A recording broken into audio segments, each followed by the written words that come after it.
Hello, I'm the Irish guy, and right. Today, I'm going to take a look at every Premier League club and find one player whose sudden dip in form is perplexing all of us. And yes, I just said a big word. I found a dictionary in the toilets at my dentist, alright? But yeah, I'm not saying that these players have turned terrible overnight. No, this isn't me organising a funeral for all of their careers. I'm just saying that with these players and their immediate Space Jam-esque downturn in form, it's creeping all of us out, right? Right, let's go. Arsenal Miles Lewis-Skelly. Miles Lewis-Skelly is not a bad footballer, okay? Okay, I'm not sitting here and saying that Arsenal's breakout star from last season is now just some goofball who is about as useful as a toast smeared in bear poo. No, but I'm just saying that last season, he emerged as a mini beast at left back. Everything he touched turned to gold. Launching himself into Arteta's starting 11 every week, clowning Haaland, beasting Real Madrid, and even scoring on his England debut. Lads, it was like when Rashford first burst onto the scene, and everything fell into place. Seriously, Lewis-Skelly's second half of last season was so ridiculously epic. Even his red cards were getting overturned, with anyone who dared to send him off now being traded as if they'd just been caught kicking a puppy in the teeth. I'm guessing so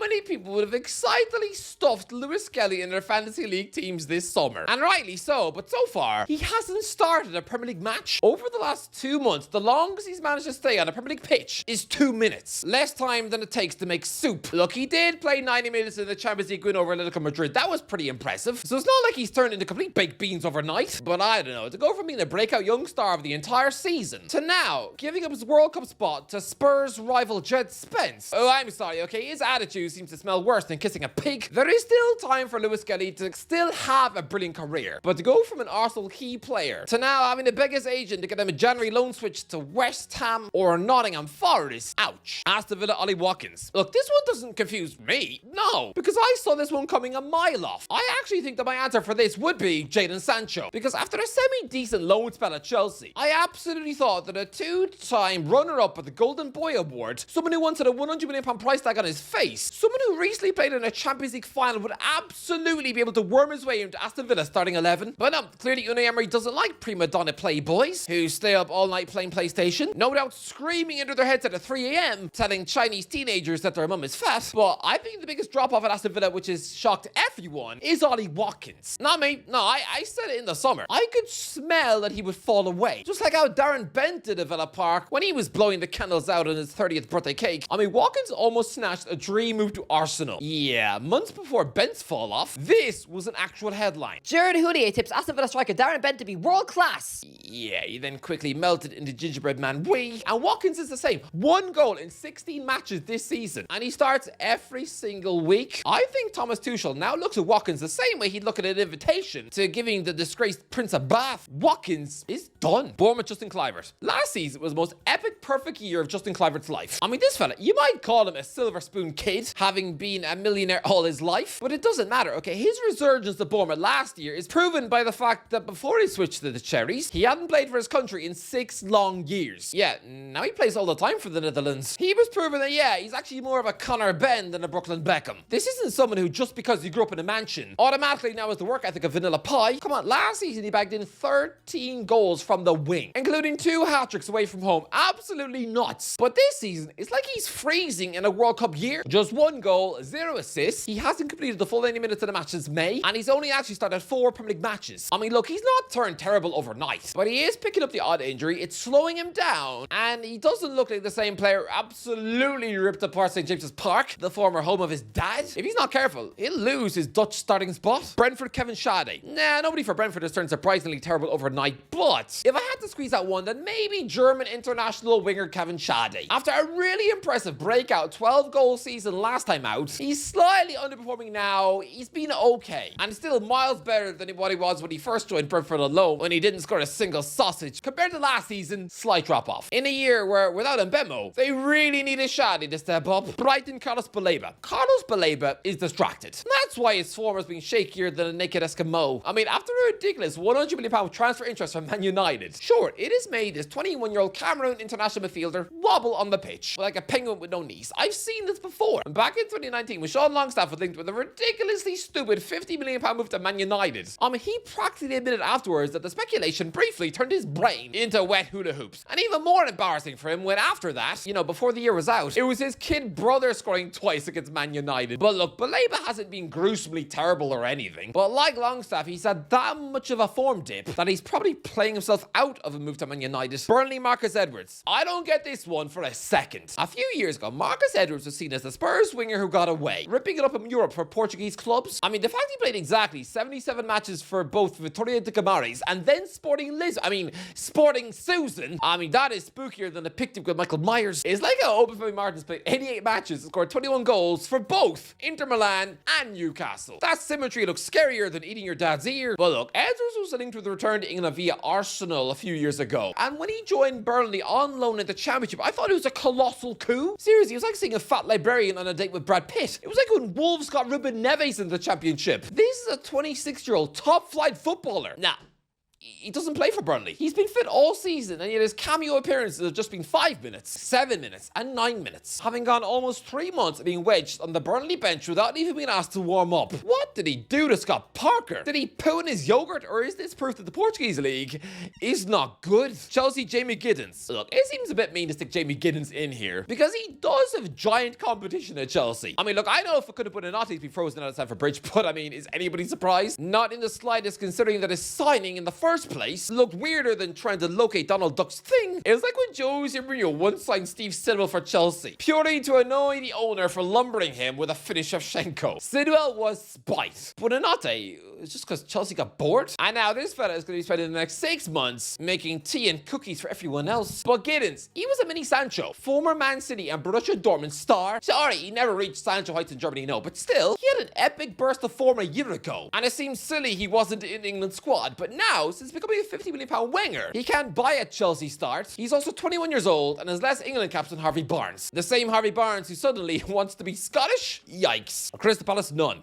Crystal Palace are the only club in this list where none of their players are underperforming at all. So, next, Everton Tyler Dibbling. Look, I know it's mean to pick on a 19-year-old for not cramming in as many starts as I think he should have, but I'm sorry. Tyler Dibbling is supposed to be a generational superstar. He's not just some ordinary kid winger who spends every night playing Fortnite with his mates. Oh no, this is a winger who gobbled up plenty of game time to Southampton last season and was then given a fat £100 million price tag. Yeah, Southampton dramatically lowered that when they realised that the only way any sane person would agree to pay that is if, in fact, they were the type of same Looney Tune who harbours dreams of getting married to a pigeon. Dibbling as a £40 million signing who's only started once, and even that was when he was ripped off at halftime against Crystal Palace. He's played 4 minutes since and has rotted on the bench for the full match 5 times. You might think that David Moyes is too pragmatic to play children. No, this is someone who used to start a 17-year-old Rooney for this club every week. And he also seemed to have a really weird crush at Adnan Januzaj at a similar age. For a supposed £100 million star to not be given a sniff at Everton so far, which now means he's struggling to even start for the England under-21s. Yikes. Fulham, Emile Smith-Rowe. Well, this one's pretty obvious. Doesn't it feel like 5 minutes ago that Emile Smith-Rowe was supposed to be the face of Fulham? Their best player by a mile? Yeah, no, he's not even their best Arsenal reject in the team. That prize surely goes to Alex Iwobi, or maybe Bernd Leno. Smith-Rowe was once seen as a mini Zidane in North London, or at the very least the next Ozil, but now, oh no, he's only started 1 match all season for Fulham. Again, like Dibbling, where he was ripped off at halftime in a defeat at Newcastle. He is seriously struggling to play for a side 15th in the Premier League, having lost his number 10 spot to an absolute baby like Josh King. Don't forget, Smith-Rowe is somebody who has scored for England in the past. He's only 25 and moved to Fulham with the sole purpose of getting enough game time to play in this World Cup. But now, he's got about as much chance to be noticed by Tuchel as I do of coughing up a bowl of cornflakes. I don't even eat cornflakes. Leeds Jack Harrison. I'll admit something that I'm a bit embarrassed about. I've always thought that Jack Harrison was a good player, and I've always wondered what it'd be like to sniff a mermaid's armpit. Come on, Harrison has played with Pirlo, Lampard and Villa in America. He gets snapped up by Man City. He's been through the academies of Liverpool and Man United. This 29-year-old is a good footballer, and after being on loan at Everton for 2 seasons, completely skipping the Leeds United Championship years, which seemed a little mean, I thought he was a really handy player to pop up back at Ellen Road road this season. Now they're back in the big time because this guy can really whip in a cross. But no, Daniel Farke doesn't seem to rate him. Or maybe the whole club just don't rate Harrison's loyalty because they don't start him. He just comes on for the final 20 minutes of games, which is surprising to me. Especially when you've got his Everton mate Calvert-Lewin slapped up front. Somebody who he already knows and who is begging for a cross. Maybe Harrison is not as good as I thought. Liverpool, Ibrahima Konate. When was the last time that player was literally weighing up whether or not to run on his contract and join Real Madrid? They then went to play this badly. No, when Antonio Rudiger was doing that at Chelsea, he went and won the Champions League. And last season, Trent Alexander-Arnold played well enough to win the league. And this is someone who switches off so regularly, I seriously worry about him when crossing the road without a lollipop lady. Lads, Marc Guéhi is in the same boat as Konate. His Crystal Palace contract expires next summer, and he's got Real Madrid looking at him. But Konate, ever since that opening night of the season, where Semenyo turned him into grilled cauliflower, he has been absolutely wobbly at the back. He is really lucky there's no competition for a spot, because to have been part of 5 defeats in 6 Premier League matches, I mean, Van Dijk is never getting dropped. So if there was anyone else, if Guéhi had just completed his medical and joined, there is no chance that Konate would still be in the starting 11. I mean, last season, he was a centre-back monster. A brilliant player who was probably nailed on to be Saliba's partner for France at the next World Cup. But now, if he keeps playing this badly, let's just say, I've seen worse players cut from a France World Cup squad at the last minute. Man City Rico Lewis. Well, this one is really weird. Rico Lewis has just been Lewis Skellied, because 5 minutes ago, this guy was the Man City young star. Like Lewis Skelly, he's naturally a midfielder, but he's also got the brain to play as a fullback too. And as he's a 20-year-old who's crammed in over 100 games for Man City so far, last season out he played 44 matches. That is epic stuff. However, this time out, he's completely blown it. In August, he played the full 90 minutes in a terrible home defeat to Spurs, and since then, he's collected a combined 17 minutes in the Premier League. 17 minutes in 3 months. He doesn't even get that many Champions League minutes either. He's gone from being one of the most intelligent players that Pep has ever coached, apparently, which was ridiculous praise considering he's had Xavi, Iniesta, Busquets, and Lam, and Alonso as well. 5 men who, if you converted their football IQ into normal IQ, oh, then they'd be locating aliens on the moon. But now, Lewis is so out of favour. I genuinely wouldn't be shocked to see him join Nottingham Forest in January to save his England career. Man United, Manuel Ugarte. Manuel Ugarte is a wet biscuit. We've seen this before, okay? When a new signing is underperforming at a new club, but then they get reunited with an old manager of theirs, who they were successful under in the past, but it doesn't seem to work under them either. When both Rafa Benitez and Carlo Ancelotti became the Chelsea managers, they got to work with Fernando Torres and Anton Shevchenko, who were absolute superstars under them at Liverpool and Milan. I mean, Ancelotti got Shevchenko to win a Ballon d'Or, but neither player could recapture the magic. And that is the state of things with Ugarte too. He was an absolute midfield machine for Ruben Amorim at Sporting Susan.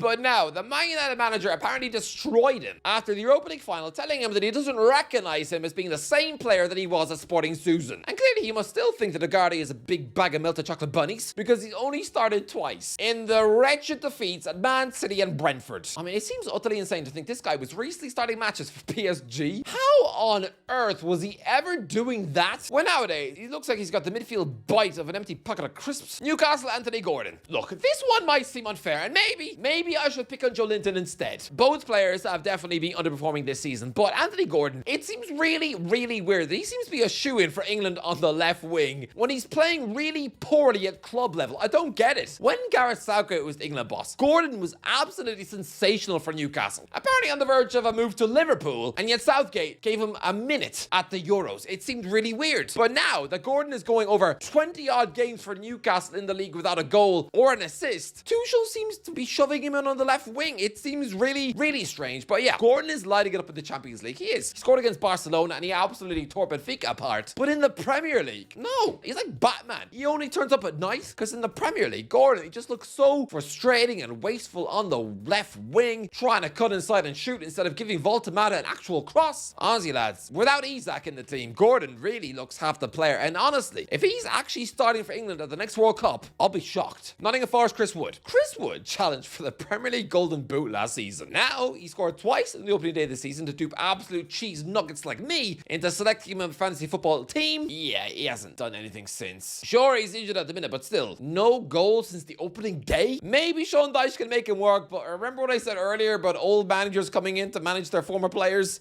Doesn't always work. Sunderland, Simon Adingra. Well, this is just strange. Simon Adingra, I thought him swapping Brighton for Sunderland in a monster £21 million deal at the start of the summer was absolutely incredible. It was a massive coup. He's a 23-year-old, probably proven Ivory Coast international winger. What on earth was he doing joining Sunderland? Yeah, He can't get in the team. Seriously, he started 3 of the first 4 matches, with the manager clearly losing faith after he played an hour in their grim loss at Burnley, and yeah, he hasn't started any of the last 7 matches. In 3 of those games, he didn't even get asked to come on as a sub. Bear in mind, he joined before they got Xhaka, so I assumed he'd be Sunderland's best player by a million miles. Now, he's getting less game time than he got at Brighton. Weird. Tottenham Xavi Simons. Xavi Simons is so far the flop of the season, turning up as a £51 million superstar to play as Spurs number 10 after Nottingham Forest scared them away from Gibbs White, and James Maddison is still a crumpled up sick note, choosing to instead vlog matches with Ginger Nuggets. And so yeah, Xavi Simons is coming, and so far people are deducing that this guy peaked at 12. I mean, they might have a point. Chelsea have been trying to sign him since 2014, which is bordering on all sorts of creepy. It's like finding out that your uncle was sending love notes to Sydney Sweeney in 2010.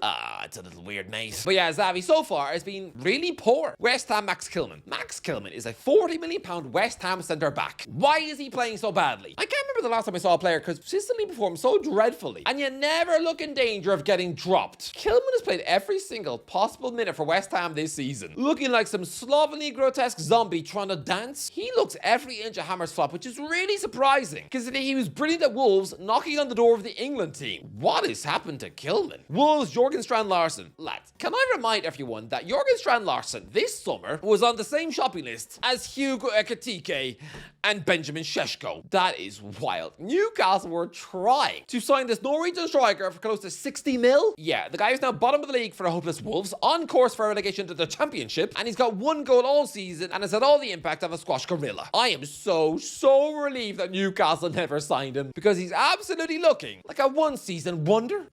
Anyway, that's the end of it. Let me know, am I being too mean here? Let me know in the comments below. What do you think? Who is the player who's had a massive fall off in form? Let me know in the comments. If you enjoyed the video, don't forget to like and subscribe, please. I'll talk to you in a while.